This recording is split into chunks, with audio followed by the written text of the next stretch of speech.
2. Charlie. I sort of hoped Nick might have picked up on how I've been feeling. Normally he's pretty good at that, like weirdly good, actually. And I'm not exactly subtle in my attempts to get him to stop talking about uni. But by third period, after I text Nick to see whether he's awake again, after dropping me off at school, he said he was going back to bed, the excited text onslaught begins. Nick Nelson, 11:34. We should go uni shopping soon. Is it weird I'm excited about buying kitchen utensils? Nick Nelson, 12:02. Do you think I should email to check whether I'll have a double bed? Like, how do people know which sheets to buy? 12:05. I'd better have a double bed, lol. Your bed is bad enough. Nick Nelson, 12:46. Do you think I should take my Xbox, or is that too unsociable? I need people to like me. Nick Nelson, 12:54. Is Kaleem in school? If he is, can you ask him whether he knows about the beds? Nick Nelson, 13:15. I'm way more interested in home furnishing than I thought. The IKEA website is a dangerous vortex.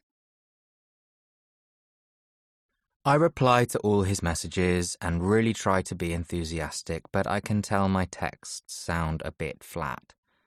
Nick doesn't seem to notice, though. He just keeps texting me about university and buying stuff for his room and the modules he thinks he wants to take and all sorts of other things that just make me feel increasingly awful by the second. We've talked about it before. Quite a while ago, actually, back when Nick was looking around universities last summer and when he was applying to them in the autumn. I admitted I was pretty worried about him leaving. I said I was scared of being on my own all the time. It was kind of embarrassing, really. Stupid. Scared of being on my own. I sounded like I was 3 years old. Nick obviously reassured me we'd talk all the time anyway and everything would be fine. We haven't talked about it much since then, but only because there's not much more to say about it. Everything is going to be fine. I sit in the common room and listen to Muse's Origin of Symmetry album on repeat and focus on my classics revision, trying to memorize some Latin vocab, getting Aled, my only friend in school today, to test me every now and then. I just need to stop thinking about it all. Everything's fine. I'm worrying about nothing. After lunch, after I've failed for the third time to remember what latrocinium means, Aled puts down my pack of cue cards and looks at me. Aled Last doesn't have a load of friends. He's extremely shy, so not many people try to talk to him. But I'd say he and Tao were two of my best. Ugh, sorry, I say immediately. Wow, I need to revise more. God. Aled blinks at me and then glances out the window. It's another intensely sunny day.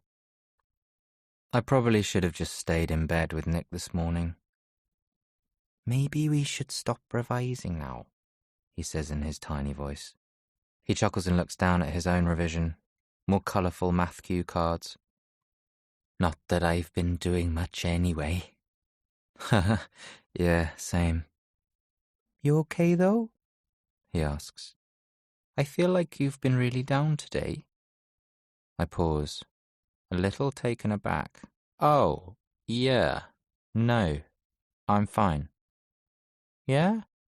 He fiddles with his fingers and gives me a look. Yeah, I don't know. Nick's just talking a lot about uni. It's kind of... just makes me feel a bit crap. I don't know. I groan and run a hand through my hair. That sounds so bad when I say it out loud. No, you're allowed to feel things, he smiles. I get it. It's not really fair on him, though. Like, he has a right to be excited. Maybe you should talk to him about it.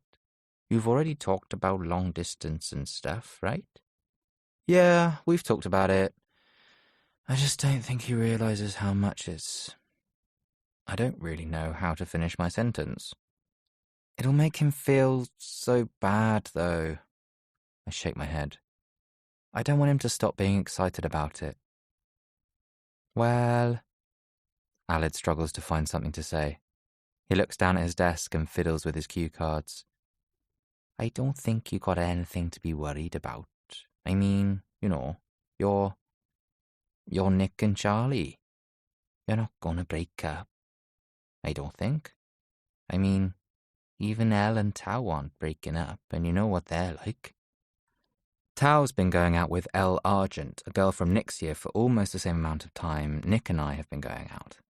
They do seem to bicker a lot, but it's usually about very trivial things, such as opinions about movies. Yeah. Alla doesn't say anything else, so I stand up and say I'm going to the bathroom. But I don't go to the bathroom. I walk all the way down to the locker room, just so I can lean against a wall in a locker row and take up my phone and try to think of something to say to Nick. Some way of telling him what I'm feeling. But there isn't any way to say it, not without making him feel guilty, and that's the last thing I want. Instead, I load up my Tumblr inbox just to see if there's anything interesting in there.